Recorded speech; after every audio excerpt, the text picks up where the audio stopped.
Olá, bem-vindos a mais uma aula de ciências. Eu sou a professora Jéssica e na aula de hoje nós vamos revisar aí o que nós vimos sobre fontes, transformações e uso consciente de energia. Para isso, nós vamos fazer primeiro uma recapitulação do que a gente viu sobre esse assunto e em seguida a gente vai trabalhar algumas questões a respeito desse conteúdo. Vamos lá? Então, para começar aí, a gente vai ver primeiro que nós temos o que são chamados de fontes de energia. As fontes de energias, elas estão divididas em dois grupos. Nós temos as fontes de energias renováveis e nós temos as fontes de energias classificadas como não renováveis.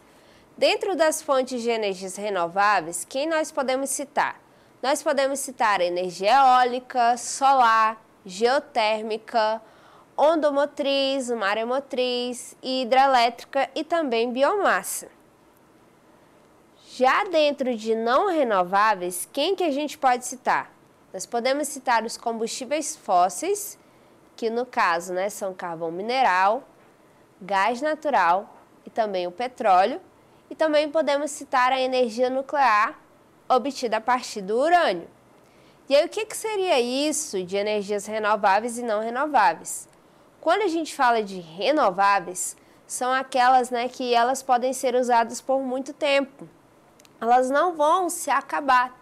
Já as não renováveis, pelo contrário, uma vez que são utilizadas, elas não retornam para o ambiente, já são utilizadas e são perdidas. Então o nome ele já é um pouco autointuitivo, já ajuda a gente a perceber o que quer dizer cada categoria. E aí vale a gente destacar também que quando a gente fala de energia eólica, vai ser uma energia que ela é obtida a partir dos ventos. Solar, a partir da radiação solar, a geotérmica, a partir do calor que a gente tem no interior da Terra, essa ondomotriz e maremotriz a partir das ondas, a partir das marés, biomassa, a partir de algum produto de origem vegetal, principalmente, e as hidrelétricas a partir aí da água. Então, a gente tem várias fontes aí que podem continuamente ser utilizadas, só que não é porque elas podem ser continuamente utilizadas que elas podem ser exploradas de qualquer forma. A gente tem que lembrar que qualquer forma de captação de energia vai causar impacto para o ambiente. A diferença vai ser qual? Que algumas causam mais impactos do que outras. E dentro das energias não renováveis, vale a gente trazer que o impacto vai ser muito maior também em comparação ao impacto gerado pelas energias renováveis. E aí dentro dessas não renováveis, a gente tem um uso também que acaba sendo muito maior, porque às vezes o custo para ser produzido energia a partir dessa fonte, ele é um pouco inferior em relação às renováveis. E a energia nuclear também, apesar de não causar tanto dano local no momento da exploração, qualquer acidente pode acabar gerando uma grande catástrofe, como já aconteceu. E aqui a gente tem dentro das fontes de energia um pouquinho mais do que a gente poderia abordar sobre as fontes de energias que a gente encontra, por exemplo, aqui no Brasil. O carvão mineral, vale a gente trazer que o maior produtor que a gente tem aqui no Brasil fica na Santa Catarina e a maior reserva é no Rio Grande do Sul. É o carvão energético que é usado nas termoelétricas.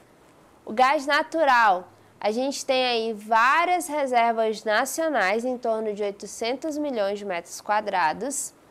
O petróleo, nós temos a Agência Nacional do Petróleo, que nós temos também a principal bacia marítima, que fica aí no litoral fluminense. Nós temos muita exploração do pré-sal também, que tem um alto valor comercial, fica mais ali entre os estados do Espírito Santo e Santa Catarina. As hidrelétricas, que é o que a gente mais tem no Brasil, as que mais geram energia no caso, são as que ficam localizadas no Paraná, que é Itaipu, Belo Monte no Pará, São Luís do Tapajós no Pará também, e nós temos a da Tucuruí no Pará, e o Santo Antônio, que fica aqui em Rondônia. Temos a biomassa, que vai ser o biodiesel, a partir do óleo de matérias-primas de origem vegetal. Mas falei para vocês que origem vegetal não seria tudo, também tem aí a partir da gordura animal. E nós temos também algumas outras fontes que já vêm sendo exploradas no Brasil. Nesse caso, a energia geotérmica, a eólica, que ainda tem um pouco aproveitamento, a solar, que ainda conta com poucas estações, e já tem o projeto também de uma usina maremotriz lá no Maranhão. E aqui, dentro das fontes de energia, também vale a gente trazer alguns destaques. Que destaques seriam esses? Primeiro, vamos trazer mais uma vez qual que é a definição de fontes renováveis e quais são os seus exemplos, e depois a gente vai ver sobre as fontes não renováveis. Aí, sobre as fontes renováveis, vale a gente trazer que são aquelas que teoricamente não se esgotam, ou seja, elas têm um ciclo de formação, podem voltar para o ambiente.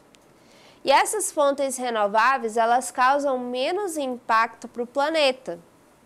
As fontes renováveis, vale a gente trazer também que elas poluem, só que vão poluir bem menos em relação às fontes não renováveis. E dentro das fontes renováveis, como eu já falei para vocês, nós temos a energia eólica, né, através dos ventos, através dos moinhos de vento, a energia hidroelétrica, a partir do movimento das águas, e a energia solar, que vem por meio do calor do sol, por meio das radiações que o próprio sol fornece diariamente. E dentro das fontes não renováveis, vale a gente trazer o quê? Que as não renováveis são aquelas que não voltam para o ambiente, são aquelas que podem se esgotar e que não possuem, portanto, um ciclo de produção, tá? Nesse caso, nós podemos citar que elas poluem bastante, tá? Tem um alto índice de poluição na atmosfera e a gente pode citar como exemplo o petróleo, o carvão mineral, o gás natural e energia nuclear também. Agora que a gente fez essa retomada geral do que a gente viu afinal sobre as fontes de energia, sobre como elas podem poluir, né, e de como a energia é necessária para muitas atividades que a gente desenvolve no nosso dia a dia, hoje sendo até mesmo indispensáveis para algumas atividades, a gente vai trabalhar um pouquinho desses conceitos, um pouquinho disso que a gente estudou através agora de algumas questões. E aí, para começar, nós vamos ver o seguinte. Na primeira questão, nós temos aí a seguinte. As duas fontes de energias mais consumidas na matriz energética mundial e brasileira são, respectivamente, letra A, solar e eólica, letra B, petróleo e petróleo, letra C, hidrelétrica e petróleo, letra D, hidrelétrica e hidrelétrica, e letra E, petróleo e energia solar. E aí, quais vocês acham que são as fontes de energia, primeiro, mais consumida no mundo, num cenário geral, e qual que é mais consumida no Brasil? E aí, qual que vocês acham que é a resposta correta?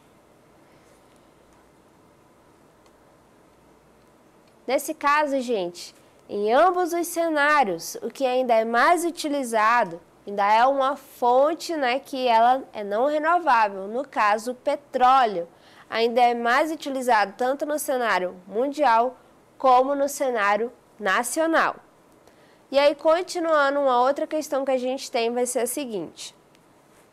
Assinale qual alternativa apresenta apenas fontes renováveis de energia, ou seja, apenas aquelas que têm um ciclo, que podem voltar para o ambiente.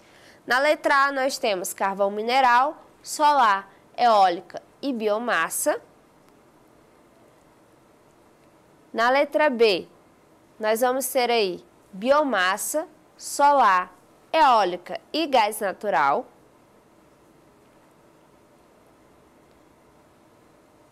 Na letra C, nós temos nuclear, petróleo, gás natural e biomassa.